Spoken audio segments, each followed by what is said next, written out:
Once again, welcome to Ask Chuck webcast. I'm very happy to receive your email, tweet, and Facebook questions. I'm glad you participate in this process. I'm one half of that process. I tell my town meetings. You're the other half of that process, and this is one way of having dialogue between those of us elected and those that we serve, our constituents. And without it, you would not have representative government.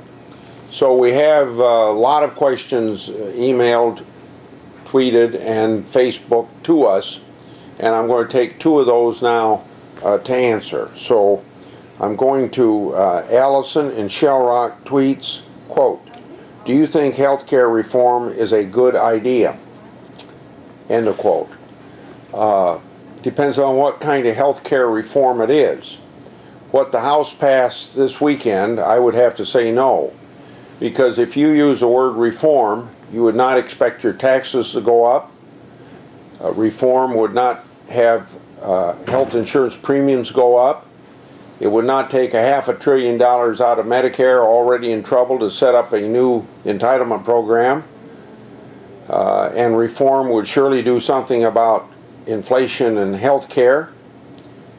This bill does nothing about that, and reform would not have rationing in it.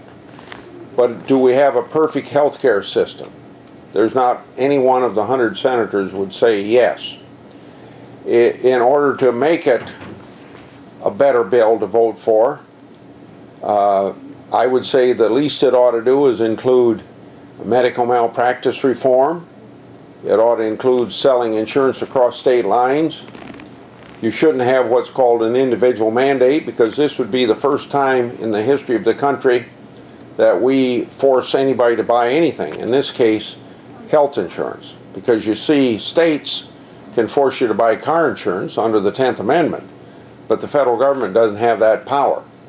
And then when it comes to rationing and things like that, we don't want things like that in this bill. Besides selling insurance across state lines and taking out the individual mandate, we ought to be doing things that bend inflation curve, so that our goal would be to have inflation in health care no more than 1% above the regular cost of living, or what you call the consumer price index inflation. I'll go now to a question from Joe Windsor Heights tweets, "Senator, can anything be done to derail health care reform at this point?" I don't believe so. I think it's going to have to wait until people speak during the next election. There is several amendments that we're going to be able to offer in the Senate to what we call the Health Care Reconciliation Bill. There's several points of order that we can raise under the process of reconciliation, because everything in reconciliation must deal with either spending money or with taxes. Any policy change that doesn't have some spending or taxes connected with it can't be done in reconciliation.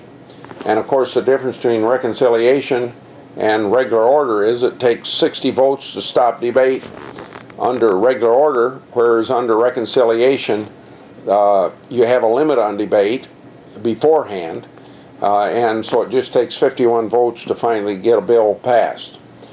So I'm a little disappointed that I can't tell you that there's a chance we can accomplish much more in the Senate, because we thought with the election of Senator Brown that would bring about an effort to get bipartisan health care reform that would include a lot of the measures that I said was left out of this bill. But that didn't seem to make a difference if you're going to use reconciliation. And the use of reconciliation this year is very disappointing to me, because last year we had so many Democrats say that reconciliation should never be used for health care reform because it's just too massive of a restructuring of 1/6 of the economy, and reconciliation has never been used for anything that sweeping in the past, even though admittedly reconciliation is used quite frequently. So that's the answer to the two questions. Those of you who tweeted, Facebooked, emailed questions to me. Otherwise, I'll answer by postal mail. I always end by saying what's going on in the Senate this week. This very day, within an hour, we're going to be voting up on the Federal Aviation Administration reauthorization bill. That's for our airports. And then the rest of this week, I think, will be spent on the health care reconciliation bill. I look forward 2 weeks from now, actually 3 weeks from now, because we have Easter recess. I'll be in Iowa holding town meetings in 24 counties. It'll be 3 weeks from now. I'll have you once again participate in Ask Chuck webcast. Thank you very much for participating.